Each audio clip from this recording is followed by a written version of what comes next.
right, I'm trying something new here. What's going on in Atlanta? Today, let's talk about the state of New York sports. Starting with the New York Jets. I gotta say, a lot of people expect a high amount of success coming from that team from Meadowlands, but I gotta tell you, be wary of the Jets. It's the Jets. And one thing about the Jets, they're always gonna be the Jets. And I'm not biased. I'm a New Yorker. I love New York. The Knicks, Stephen A. Smith, the Yankees, Giants, Jets. I love it. It's New York sports, nothing better. But let me tell you about them Jets. Injuries scared me.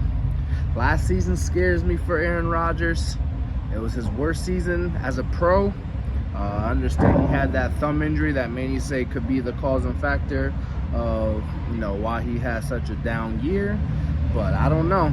It's just something that's hard to believe that, I can really witness a Jets team going 11-5 or a Jets team going 12-5. I don't see it happening. And everyone wants to talk about, oh, this defense is a top 5 defense. Is it really? Think about the quarterbacks that the Jets had to deal with last year. Were they really elite? Or were they really backups? Something just to get your mind going. It's a good defense. I won't take that away. Let C.J. Mosley, Sauce Gardner. I won't take it away. It's a good defense. But is it elite? Is it top 5? And can Aaron Rodgers regain his former MVP form? Coming off, like I said, his worst season yet. So a lot of question marks coming for that Jets team. But we'll touch more on it later. The other New York team in football, let's go to the Giants. They have to find a way to retain Saquon Barkley.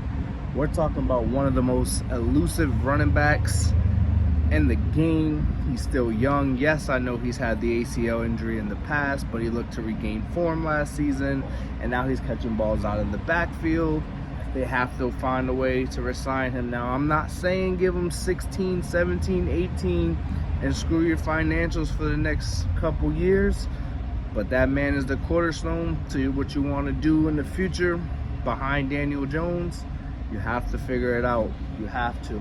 Now they're talking 12 to 14. If you got to give him 14, you got to give him 14. You got to find a way to keep Saquon Barkley in New York. And I think that's the biggest question mark, because I think they'll repeat. Defensively, they were solid. Offensively, you've seen Daniel Jones take the next step, and I think he's going to continue to get better, continue to grow. So just for New York Giants, they got to retain Saquon Barkley without mortgaging their future. They're a team that I think is headed in the right direction. For a team that's not, let's go to the New York Mets. Everyone wanted to throw a celebration party when Stevie Cohen, the man, the myth, the Mets fan, Stevie Cohen, brought the New York Mets.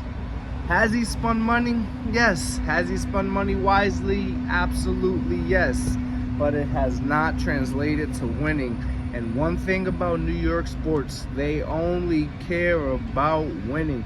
If you don't win, they don't care how many points you score. They don't care how many interceptions you get. They don't care how many home runs you hit. If you don't win in New York, you are irrelevant. So my advice to Mr. Stevie Cohen and the Mets, continue to spend all the money you want, but you got to figure out what to do to win baseball games, to make the postseason, to play in October, and ultimately the goal should be championship. World Series or bust when you're spending that kind of money. Gotta win. Verlander's deal was good. Scherzer's deal, on the other hand, he's not looking good this year. Even with the 9-2 record, I believe, he's still not looking elite. So, gotta figure it out. We'll get there. Well, hopefully they'll get there eventually. Other than that, we'll switch topics and we'll talk about the Yankees and the Knicks later. But this was 5 minutes with Melo. Have a great day.